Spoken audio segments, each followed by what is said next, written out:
Rajesh law centre में आप लोगों का स्वागत है। आज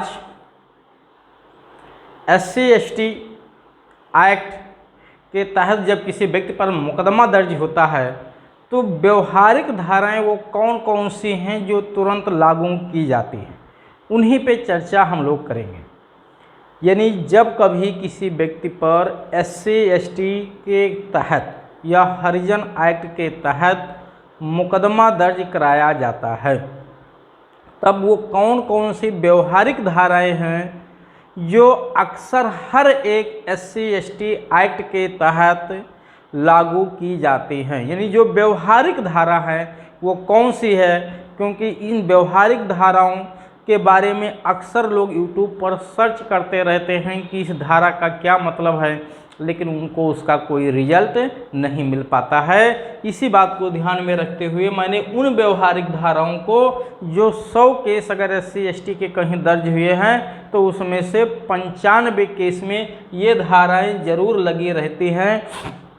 इन्हीं के बारे में मैंने यहाँ समझाया है आप लोगों को कि इस धारा के तहत कितना सज़ा दिया जाता है, ये धारा कब लगाई जाती है और इसमें पीड़ित को कितना राहत राशि दिलाई जाती है। क्योंकि बहुत सारे ऐसे भी SC/ST जाति के लोग हैं या अनुसूचित जाति या आदिम जनजाति के लोग हैं जिनको ये भी नहीं पता है कि अगर किसी व्यक्ति पर SC/ST का मुकदमा दर्ज होता है तो उन्हें राहत राशि भी मिलती है।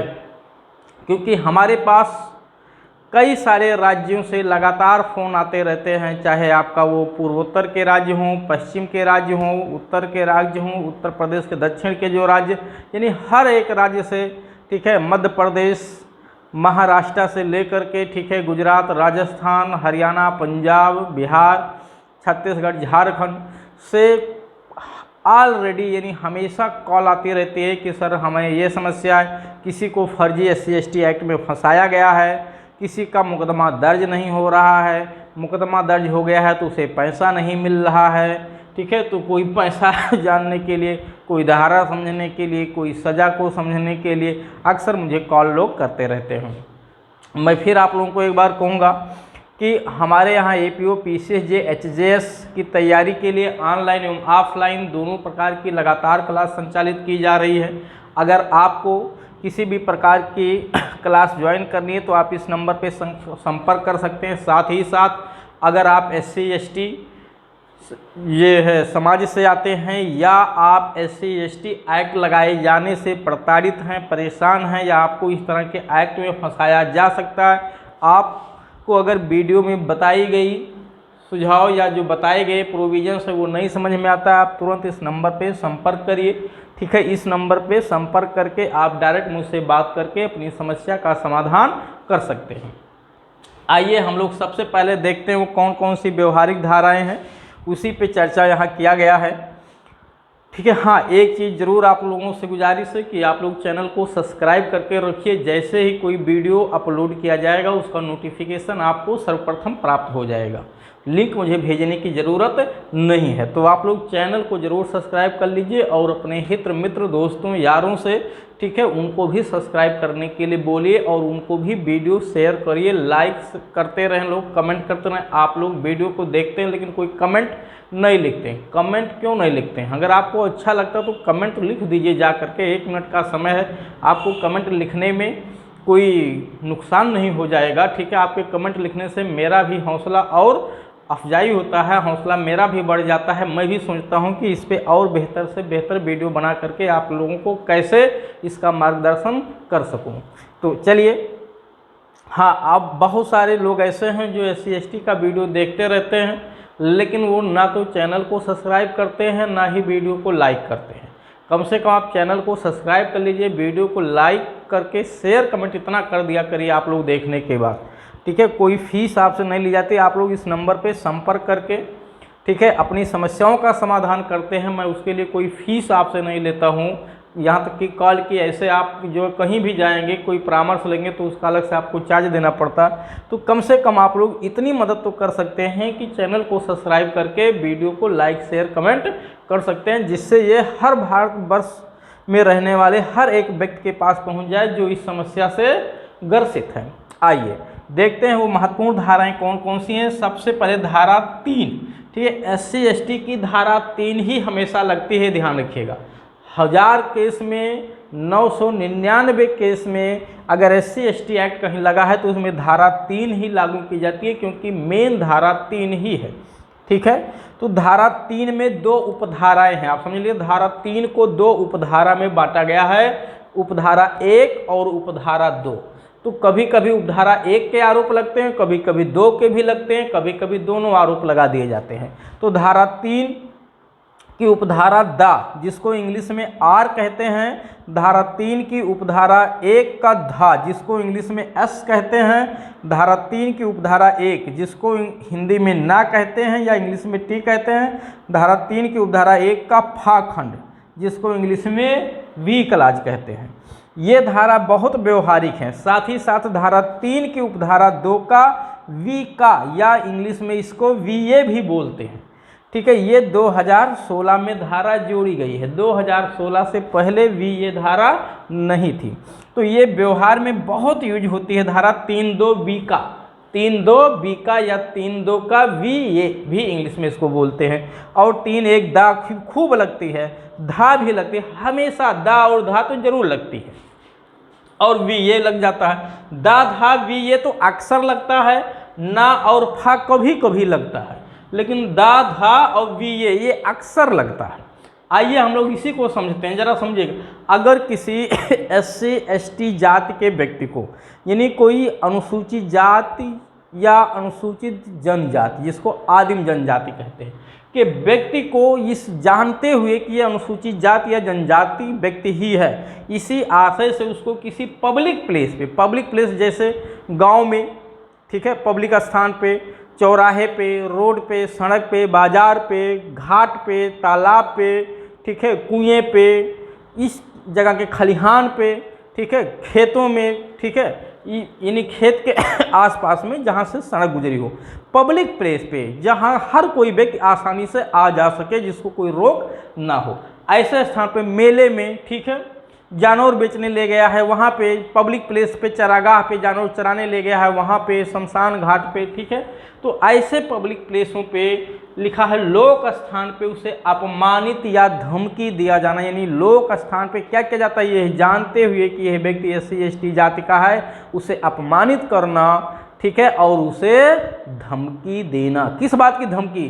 किसी भी अपराध को करने की धमकी देना, उसको मारने की धमकी देना, देख लेने की धमकी देना, कोई पैसा मांगना, मतलब इस तरह से उसको धमकी देना, ठीक है, लोक स्थान पे। और ऐसे ही पब्लिक प्लेस पे उसके साथ गाली गलौज करना, ठीक है, SC/ST जात के नाम से उसको जाति सूचक गाली देना, या अन्यथा उसको इस जानते हुए कि SC/ST का इसलिए उसको गाली देना, तो उसके साथ गाली गलौज करने पे 3(1) धा लगती है, जिसको इंग्लिश में एस कहते हैं। तो अगर उसके धमकियां दी जाती हैं, अब जहां मारपीट होगा वहां धमकी तो जरूर दी जाती है, गाली गलौज व्यवहार है, जाहिर सी बात होता है।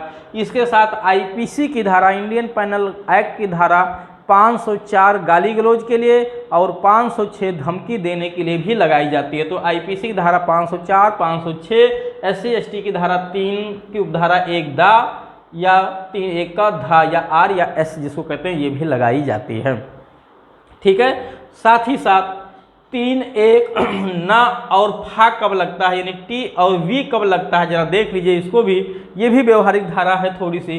धार्मिक या अति श्रद्धेय, यानी SC/ST जाति का कोई धार्मिक या अति श्रद्धेय यानी श्रद्धा से माने जाने वाले कोई मूर्ति, ठीक है, फोटो या रंगचित्र को कोई व्यक्ति नुकसान करता है, क्षति कारित करता है, हानिकारित करता है या नुकसान करता है उसको, ठीक है, किसको? किसी मूर्ति को, फोटो को, रंगचित्र को।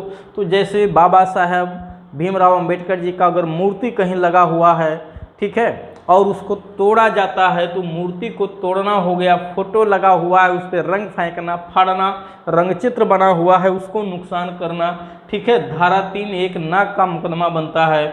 और अति श्रद्धेय किसी दिवंगत व्यक्ति का, यानी जो SC/ST जाति से बिलोंग करने वाले सम्मानित व्यक्ति को, ठीक है, अनादर करना, उनको गाली देना, ठीक है, किसी भी तरह से यानी उनका अनादर करने पे 3(1) का मुकदमा बनता है। यहाँ तक बाबा साहेब भीमराव अंबेडकर भी एक व्यक्ति थे, अगर उनको भी गाली दी जाती है, ठीक है, कोई व्यक्ति अगर उनको गाली देता है तो 3(1) का मुकदमा बनता है। क्यों? क्योंकि बाबा साहेब भीमराव अंबेडकर न केवल इस देश में अनुसूचित जाति एवं जनजाति के लिए अति श्रद्धेय व्यक्ति हैं, बल्कि पूरे देश के लिए वो अति श्रद्धेय व्यक्तियों की श्रेणी में आते हैं। और वो पूरे देश के लिए तो हैं ही, साथ विश्व में भी उनका एक अपना स्थान है, ठीक है, क्योंकि उनके जैसा महामानव अभी तक ना तो कोई दूसरा पैदा हुआ, ना तो भी ऐसी संभावना दिख रही है, ठीक है। हाँ, भविष्य में को तो कुछ भी हो सकता है, ऐसा नहीं है, लेकिन बहुत ही योग्य व्यक्ति, ठीक है, बाबा साहेब भीमराव अंबेडकर जी बहुत ही योग्य व्यक्ति, और उन्होंने मानवता के कदम पे चल करके मानवता की स्थापना के लिए उन्होंने जो भारतीय संविधान की रचना की वो अति सराहनीय है, ठीक है। उसकी जितनी भी प्रशंसा की जाए वो बहुत ही कम है। उन्होंने जिस तरह से भारतीय संविधान को रूप दिया, ठीक है, पूरे हिंदुस्तानियों को ध्यान में रखते हुए हमारे देश में जो तरह तरह की कुरीतियाँ व्याप्त थीं, सामाजिक बुराइयाँ व्याप्त थीं, उन सामाजिक बुराइयों से, उन कुरीतियों से पार पाने के लिए जिस तरह से उन्होंने देश के संविधान की रचना करने के लिए विश्व के अन्य देश के संविधानों का अध्ययन करके संविधान का कायाकल्प तैयार किया, वो अति तुलनीय है, ठीक है, अति महत्वपूर्ण। और मैं कह सकता हूं कि उसकी तुलना किसी और से की ही नहीं जा सकती है कि मैं उसकी कितनी प्रशंसा करूं, मेरे पास उसके लिए ज़्यादा शब्द नहीं है। और दूसरी व्यवहारिक धारा है 3(2)(b)(a), ठीक है, ये भी बहुत लगाई जाती है, लेकिन इस पे ज़रा समझ लेते हैं, इस पे सज़ा क्या है और राहत राशि क्या मिलती है जब ये अपराध मतलब ये धारा जब लगाई जाती है। 1 लाख रुपए तक का राहत राशि इसमें मिलता है, वो भी 3 स्टेज में, कुछ FIR दर्ज होने पे, कुछ चार्जशीट पेश होने पे और कुछ मामला डिसाइड होने पे। तो इस तरह से राहत राशि मिलती है। मैं फिर आप लोगों को कहूँगा, अगर किसी की कोई समस्या है फ़ोन उठाइए, इस नंबर पे कॉल करिए और अपनी समस्या का समाधान करिए, क्योंकि ये नंबर आपको कॉल करने के लिए ही दिया गया है, ठीक है, देखने के लिए नहीं।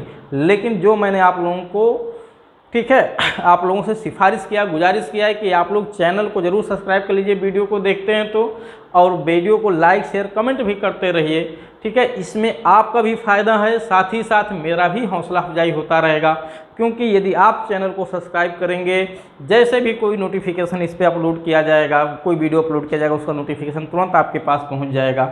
चलिए, 3(2)(b) ये क्या है, 2016 में जुड़ी। हाँ, अच्छा, कुछ चीज़ें यहाँ फिर देखिए। राहत राशि 1 लाख रुपया मिलता है। इन किसी भी चारों में से किसी भी धारा में मुकदमा दर्ज होने पे राहत राशि 1 लाख रुपये दी जाती है। साथ ही साथ इन धाराओं में जो IPC की धारा लगी है वो तो सज़ा मिलेगी ही मिलेगी, साथ ही इन धाराओं में मुकदमा दर्ज होने पे अभियुक्त को 6 महीने का मिनिमम सज़ा होना, अगर वो दोषी ठहराया जाता है तो 6 माह कम से कम उसको सज़ा दी जाएगी, इससे कम तो सज़ा है ही नहीं। और साथ ही साथ मैक्सिमम सज़ा 5 साल तक भी उसे दी जा सकती है। ये कोर्ट के ऊपर है कि वो चाहे तो 1 साल, 2 साल, 3 साल, 4 साल, अधिकतम 5 साल तक भी सज़ा दे सकता है, लेकिन 6 माह से कम नहीं देगा। उसके भी हाथ बंधे हुए हैं कानून से। दूसरा, उसको जुर्माना भी जरूर सुनाया जाएगा, प्लस फाइन होगा, यानी मिनिमम 6 माह का कारावास, अधिकतम 5 वर्ष तक का हो सकता है, और जुर्माना भी उस पर जरूर इम्पोज किया जाएगा, ये भी ध्यान रखिएगा। तो इस तरह की इसमें 1 लाख रुपये तक की राहत राशि मिलती है, मिनिमम 6 माह का कारावास प्लस जो है जुर्माना, ठीक है, और वो कारावास की अवधि 5 वर्ष तक भी अधिकतम हो सकती है। साथ ही साथ जो IPC की धारा इस पर लगी हुई है 504, 506, उसके तहत भी सज़ा तो दी ही जा सकती है। चलिए, यानी अगर ये मुकदमा बन गया है तो 6 माह कम से कम उसे जेल में रहना पड़ेगा। अब चलते हैं 3(2)(b) का में। 3(2)(b) का में लिखा हुआ है कि अगर कोई व्यक्ति इन धाराओं के तहत अपराध करता है, ये IPC की धाराएं हैं, इन धाराओं के तहत अगर कोई व्यक्ति अपराध करता है, अभी मैं मोटा मोटा बता दूंगा ये धाराएं क्या लिखी हुई हैं। इन धाराओं के तहत अगर कोई व्यक्ति अपराध करता है तो कितनी राहत राशि मिलेगी और उसे सज़ा क्या दी जाएगी, यही 2 चीज़ समझना है। कब 3(2)(b) का केस बनता है, किसी व्यक्ति पे मुकदमा कब दर्ज होता है, जब वो इन धाराओं में से किसी एक धारा में अपराध करेगा तो 3(2)(b) का भी मुकदमा बनता है। और साथ ही साथ राहत राशि कितनी मिलेगी ये आपको देखना है, और कितनी सज़ा दी जाएगी ये देखना है। ठीक है, फिर मैं एक बार आप लोगों से कहूँगा चैनल को आप लोग सब्सक्राइब करके रखिए। ठीक है, फर्स्ट बार देख रहे हैं तो या सेकंड बार देख रहे हैं तो नहीं किए हैं तो अभी भी सब्सक्राइब कर लीजिए, जिससे कोई भी नोटिफिकेशन अपलोड किया जाए, ठीक है, वो कोई भी वीडियो अपलोड किया जाए तो उसका नोटिफिकेशन आपके पास सबसे पहले पहुंच जाए। बहुत सारे वीडियो अभी अपलोड किए जाएंगे, पता नहीं कितने तरह के वीडियो मैं, ठीक है, SC ST पे सोच रहा हूँ बनाने के लिए, एक एक करके धाराओं को, और बहुत सारे विषयों पे अभी बनाए जाएंगे। वैसे इस पे अलग से पहले से भी वीडियो SC ST एक्ट पे और सारे बनाए जा सके हैं। आप जो है हमारे राजेश सलाह सेंटर चैनल पे जा करके प्लेलिस्ट में SC ST एक्ट पे, पूरे एक्ट पे ही वीडियो बनाया जा चुका है, वहाँ से पूरा का पूरा वीडियो आप सर्च करके देख सकते हैं। साथ ही साथ अगर कोई भी बच्चा PCJ APO या SGS की तैयारी करना चाहता है, यानी न्यायिक सेवा के क्षेत्र में आना चाहता है, तो वो इस नंबर पे संपर्क करके अपनी ऑनलाइन या ऑफलाइन क्लास के माध्यम से, ठीक है, अपनी तैयारी संपूर्ण कर सकता है। चलिए, इसमें ये जो धाराएं लिखी हैं ध्यान देना है, इन धाराओं को पे डिस्कशन बाद में करेंगे। पहले इन पे कितनी राहत राशि मिलेगी, यानी अगर किसी पे 3(2)B का मुकदमा बना है जो 2016 से जोड़ा गया, इसको इंग्लिश में BA भी कहते हैं, तो राहत राशि किसे मिलेगी। इसमें आपको देखना है कि ये जो धाराएं हैं कुछ पर्टिकुलर धाराएं हैं। 354 स्त्री का लज्जा भंग करना, 354 का लैंगिक टिप्पणी करना, ठीक है, मतलब उससे शारीरिक संबंध बनाने की मांग करना महिला से सहमति के बिना। 354 खा, ठीक है, 354 खा स्त्री का जो है निर्वस्त्र करना, यानी पब्लिक प्लेस वगैरह पे नंगा कर देना, उसके कपड़े फाड़ देना, 354 खा। 354 गा, अगर कोई महिला एकांत अवस्था में है, अपने बेडरूम पे है, बाथरूम पे है, ठीक है, कहीं शौच कर रही, उसे एकांत अवस्था में उसे एकटक देखना। 354 घा, उसका पीछा करना, ठीक है, महिला का पीछा करना, गलत प्रयोजन के लिए उसका पीछा करना, 354 घा। इसमें बार बार मैसेज भेजना, मोबाइल से मैसेज भेजना भी पीछा करने में शामिल है। उसके बाद 376 खा, 376 खा में यदि पति पत्नी, यानी SC ST में ही अगर पति पत्नी आपस में न्यायिक पृथक्करण के दौरान अलग रह रहे हैं, जुडिशियल सेपरेशन के दौरान अगर अलग रह रहे हैं, और ऐसी दशा में अलग रहने के दौरान अगर पति पत्नी की सहमति के बिना उसे संबंध बनाता है तो 354B का मुकदमा बनता है, ठीक है, तो 376B का मुकदमा बनता है। तो इस तरह से 354, 354 का या खा या गा या घा या 376 खा के तहत अगर कोई अपराध किया जाता है तो पीड़ित को 2 लाख रुपए तक दिलाए जाने की बात है, यानी अधिकतम कितनी राशि मिलेगी, 2 लाख रुपए तक मिलता है, ठीक, यानी 3(2)B का मुकदमा बनने पे अधिकतम कितना पैसा मिल सकता है, 2 लाख रुपए। साथ ही साथ और धाराएं, हाँ, इसमें एक धारा 376 गा है, जरा ध्यान दीजिएगा। 376 गा में है कि यदि किसी महिला के साथ उसकी सहमति से, यदि किसी महिला के साथ उसकी सहमति से किसी अस्पताल में, किसी जेल में, ठीक है, ऐसे पब्लिक प्लेसों पे उसकी सहमति से भी संबंध बनाया जाता है तो 376 गा का मुकदमा बनता है। और ऐसी स्थिति में, खैर ये रेप तो नहीं क्योंकि महिला की सहमति थी, फिर भी इसे अपराध माना गया है, 4 लाख रुपए तक दिलाया जाता है, ध्यान रखिएगा।